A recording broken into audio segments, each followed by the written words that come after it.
Hi friends, welcome back to spices and flavours.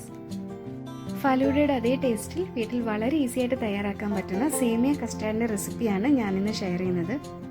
Video ഇഷ്ടമായെങ്കിൽ channel subscribe ചെയ്യാനും notification ലഭിക്കാനായിട്ട് bell icon click ചെയ്യാനും മറക്കരുത്. Pan ചൂടാകുമ്പോൾ അതിലേക്ക് നമുക്കൊരു ടീസ്പൂൺ നെയ്യ് ഒഴിച്ചു കൊടുക്കാം.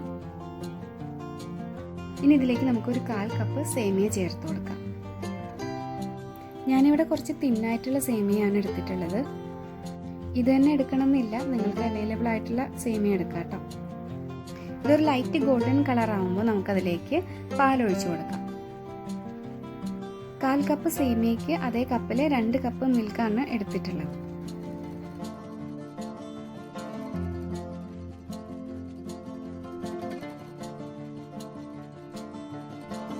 ഇനി നമുക്കിതൊന്ന് മിക്സ് ചെയ്ത് കൊടുക്കാം. പാല് നമുക്കിത് തിളച്ച് വരുന്നവരെ ജസ്റ്റ് ഒന്ന് ഇളക്കിക്കൊണ്ടേയിരിക്കണം. വളരെ ഈസി ആയിട്ട് നമുക്ക് തയ്യാറാക്കിയെടുക്കാൻ പറ്റുന്ന ഒരു റെസിപ്പിയാണിത്. അതേസമയം നല്ല ടേസ്റ്റുമാണ്. ഈ പാലിൽ സേമിയ കുക്ക് ചെയ്തെടുക്കുന്ന പണി മാത്രമേ ഉള്ളൂ ഇതിന്, വേറെ നമുക്കൊന്നും കുക്ക് ചെയ്യാനൊന്നും ഇല്ല. അപ്പോൾ വളരെ പെട്ടെന്ന് നമുക്കിത് തയ്യാറാക്കാം. പാർട്ടിക്കാണെങ്കിലും നമുക്ക് ഗസ്റ്റൊക്കെ വരുമ്പോഴാണെങ്കിലും തയ്യാറാക്കാൻ പറ്റിയ ഒരു അടിപൊളി ഐറ്റമാണ്. അപ്പോൾ നിങ്ങളിത് തയ്യാറാക്കി നോക്കിയിട്ട് അഭിപ്രായങ്ങൾ അറിയിക്കാൻ മറക്കരുത്. ഇനി നമ്മളിതിലേക്ക് ചേർക്കുന്നത് കസ്റ്റാർഡ് പൗഡറാണ്. ഞാനിവിടെ 1 ടീസ്പൂൺ കസ്റ്റാർഡ് പൗഡറാണ് എടുത്തിട്ടുള്ളത്. ഇത് നമുക്ക് ജസ്റ്റ് ഇതുപോലെ ഒന്ന് പാലിൽ മിക്സ് ചെയ്തിട്ട് ഇതിലേക്ക് ഒഴിച്ചു കൊടുക്കാം. കസ്റ്റാർഡ് പൗഡർ ഡയറക്റ്റ് മിൽക്കിലേക്ക് ചേർക്കുകയാണെങ്കിൽ അത് കട്ട കെട്ടിക്കെടുക്കും. അപ്പോൾ ഇതുപോലെ നിങ്ങൾ സെപ്പറേറ്റ് മിക്സ് ചെയ്തിട്ട് വേണം പാലിലേക്ക് ഒഴിച്ചു കൊടുക്കാനായിട്ട്. ഇനി നമുക്കിത് നന്നായിട്ടൊന്ന് മിക്സ് ചെയ്ത് കൊടുക്കാം. കുറച്ചൊന്ന് തിക്കായിട്ട് വേണം നമുക്കിത് കിട്ടാനായിട്ട്. എന്നാൽ ഒരുപാട് തിക്കായി പോവുകയും ചെയ്യരുത്, കാരണം നമുക്കിത് തണുപ്പിച്ചെടുക്കാനുള്ളതാണ്.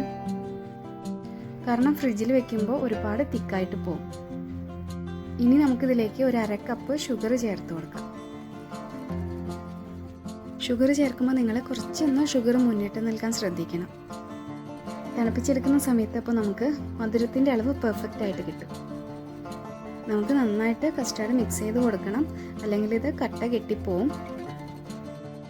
മിൽക്ക് ഇവിടെ നന്നായിട്ട് തിളയ്ക്കാനായിട്ട് തുടങ്ങിയിട്ടുണ്ട്. മിൽക്ക് ഇവിടെ കുറച്ച് തിക്കായിട്ട് വന്നിട്ടുണ്ട്. ഈ ഒരു കൺസിസ്റ്റൻസിയിൽ നമുക്ക് ഫ്ലെയിം ഓഫ് ചെയ്യാം. ഇനി നമുക്കിതൊരു ബൗളിലേക്ക് മാറ്റാം. ഇനി ഒന്ന് തണുത്തതിന് ശേഷം നമുക്ക് ഫ്രിഡ്ജിലേക്ക് മാറ്റാം. ഇത് നമ്മൾ കുറഞ്ഞത് ഒരു 5 മണിക്കൂറെങ്കിലും ഫ്രിഡ്ജിൽ വെക്കണം. ഇതിപ്പോൾ ഞാനിവിടെ 5 മണിക്കൂറിന് ശേഷമാണ് ഫ്രിഡ്ജിൽ നിന്ന് എടുത്തത്. ഇനി നമുക്കിതൊരു സെർവിങ് ഗ്ലാസ്സിലേക്ക് മാറ്റാം. അത് ഞാനിതിലേക്ക് കുറച്ച് കുതിർത്ത ബേസിൽ സീഡ്സ് ചേർത്തിട്ടുണ്ട്. അതിന് മേലെ നമുക്ക് ഈ സേമിയ കസ്റ്റാർഡ് ഒഴിച്ചു കൊടുക്കാം.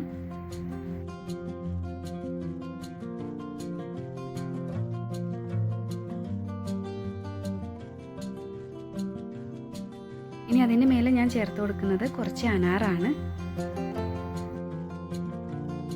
ഇനി ഇതിൻ്റെ മേലെ ഞാൻ കുറച്ച് മാംഗോ ചെറുതായിട്ട് കട്ട് ചെയ്തത് ചേർത്ത് കൊടുക്കുന്നുണ്ട്.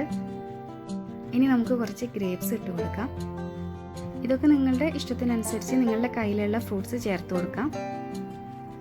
പക്ഷെ നമ്മളിതിലേക്ക് കുറച്ച് മാംഗോ അതുപോലെ ബനാനയൊക്കെ ചേർക്കുകയാണെങ്കിൽ കുറച്ചുകൂടി ടേസ്റ്റ് കൂടും. ഇനി നമുക്കിതിലേക്ക് കുറച്ച് സേമിയ കസ്റ്റാർഡ് ഒഴിച്ചു കൊടുക്കാം. ഇതിന് മേലെ നമുക്ക് 1 ടീസ്പൂൺ ബേസിൽ സീഡ് കുതിർത്തത് ചേർത്ത് കൊടുക്കാം. ഇത് നമ്മൾ നേരത്തെ ചെയ്ത പോലെ ലെയർ ആയിട്ടാണ് ചെയ്തെടുക്കുന്നത്. അപ്പോൾ അത് നിങ്ങളുടെ ഇഷ്ടത്തിനനുസരിച്ച് ചെയ്തെടുക്കാം.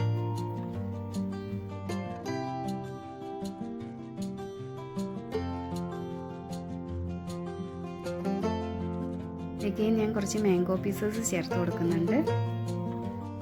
ഇനി അനാറ് ഇട്ട് കൊടുക്കാം. ഇനി ഇതിൻ്റെ മേലെ നമുക്ക് കുറച്ച് നട്ട്സും കുറച്ച് ടൂട്ടി ഫ്രൂട്ടിയും ഇട്ട് കൊടുക്കാം. ഇനി നമുക്കിതിൻ്റെ മേലെ കുറച്ച് നട്ട്സും കുറച്ച് ടൂട്ടി ഫ്രൂട്ടിയും ഇട്ട് കൊടുക്കാം.